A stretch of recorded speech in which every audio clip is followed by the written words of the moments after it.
Ralph here, and welcome to Magnificent Monday. Oh, and it is magnificent, man. 50's out, and I've already been out on the bike. I am cooking. I couldn't wait to get out, so I have not played a note. Let's see what we got. You saw the thumbnail. A little further look into the Mount Vernon Bach 3C. Okay, I'm still not an expert on such things, but there is something going on with the whole thing with blotto and all that sort of thing. There's something going on with that. All right,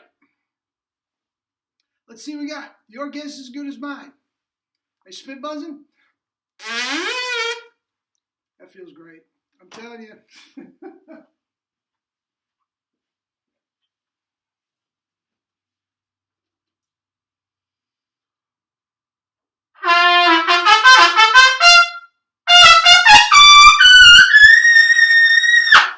My Lord! Woo-hoo! Caress the baby a little bit on the C trumpet.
Not a mark. A little red. That's blood flow, baby. No rings. Anyway, the tip for the day. If you haven't played your C trumpet in a while, oil the valves. Anyway.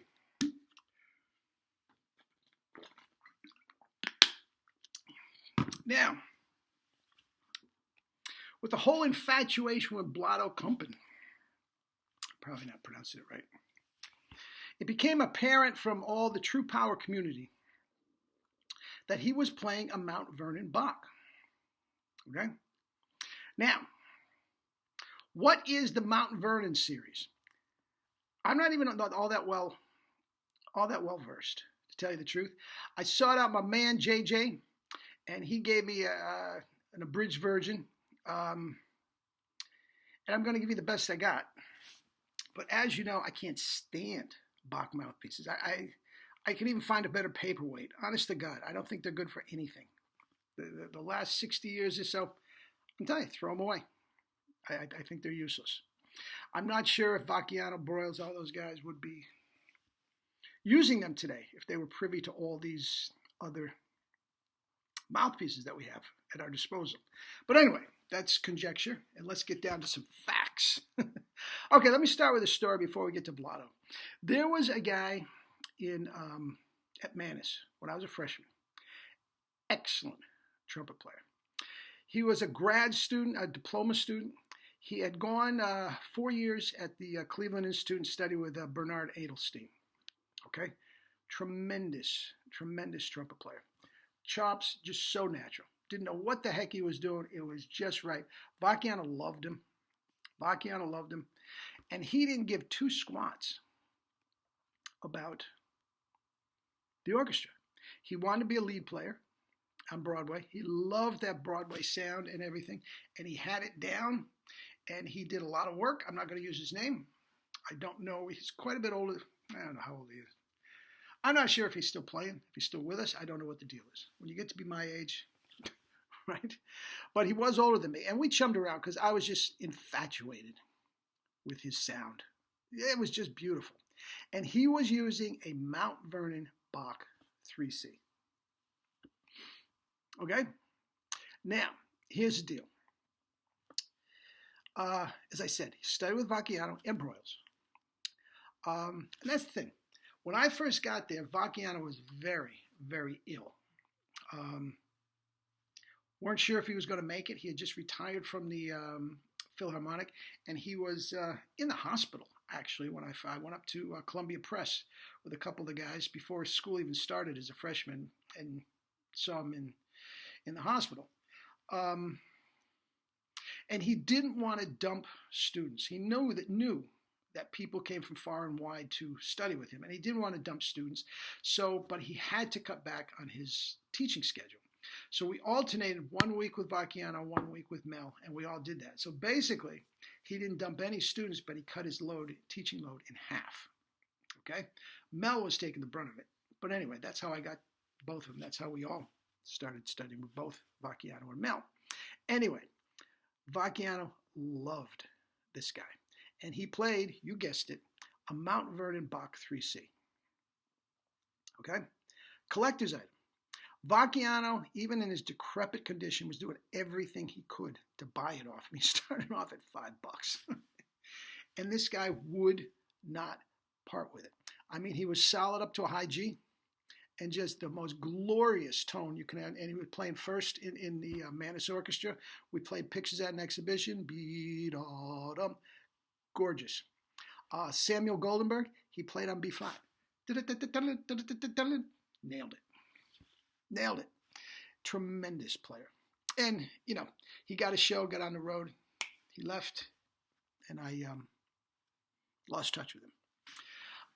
With that said, I was, and he had great natural chops. So whenever I would have something new from Jerry, I would bring it over to him, and he would be able to play it like that. Now, as I told you, Jerry's stuff aren't always conducive to Bach chops, but he could do that. And now that I'm thinking about it, it was probably because of the Mount Vernon Bach mouthpiece. Okay, and I was dying to for him to let me play it, and he would never do it. Not only did he not want anybody to touch it, but he was very germ-phobic anyway, and it creeped him out to think that somebody else was playing his mouthpiece. Okay? So what I did was I got some of that antiseptic stuff. And he was very good with the ladies, and he left his practice room once to go hang with the ladies. And I snuck into his practice room, and I honked a few notes on the Mount Vernon Bach 3. It was glorious. It was glorious. Now, the 1SB was just a twinkle in Jerry's eye. We had no idea what it was, okay? And I was trying to make Bach mouth, and this is it. Now, I told you I had only a 10.5C. That's the only thing that I could, of the conventional box, that I could make work. And Vacchiano, let it go. He wanted me bigger, but he let it go. But the Mount Vernon 3C was so far superior to that. Everything just gripped right in. The tone was beautiful. Well, I sounded like him, which was, couldn't get much better than that. And basically, looking back on it, he sounded like Blotto. He really did. He really did. Now, Blotto had more upper register than him. He's a very, very thin guy. And,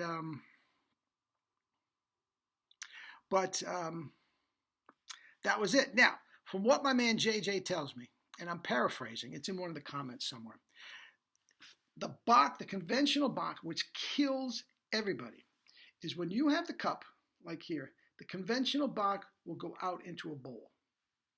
Complete, total collapse. You better have a C trumpet, you better play with tight corners, and you better complete collapse. The Mount Vernon Bach, I guess, did not have that bowl. It was more of a V cup. So, as you know, Maynard, Lynn Nicholson, all those guys preferred V cups. Now, they were not Bach mouthpieces, but they were, their own design and all this sort of stuff. But they were V cups. They didn't have that bowl. So this was actually more of a more commercial approach. And again, Herseth was playing all these too. Herseth was not playing legitimate box. He was playing all this, especially before he bashed up his teeth. It's another video. Okay?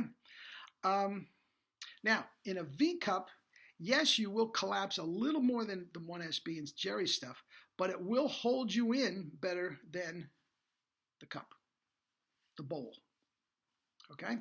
That's what Blotto was using. And also, I have seen enough of Blotto's stuff to know that in some cases, he was not playing a Bach mouthpiece.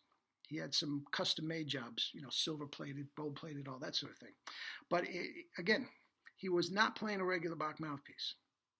So I am doing an article on Book of the Month on this if you're more interested in it.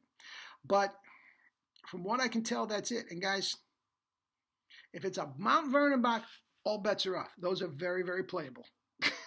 That's what Vacchiano, Broyles, John Ware, Herseth, that's what they were all playing. Okay? It's a different thing completely. That bowl right under the cup.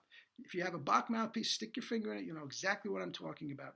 And if you take that out and make it more of a V cup, you've got a fighting chance. Okay? So that's that. I hope you had a great weekend. I did. I hope you started your juice cleanse. I did. And I am jacked. Anyway, if you're interested in the juice cleanse, same website, $10, same thing. Anyway, eat and drink your fruits and vegetables and live your life with true power. Love you all.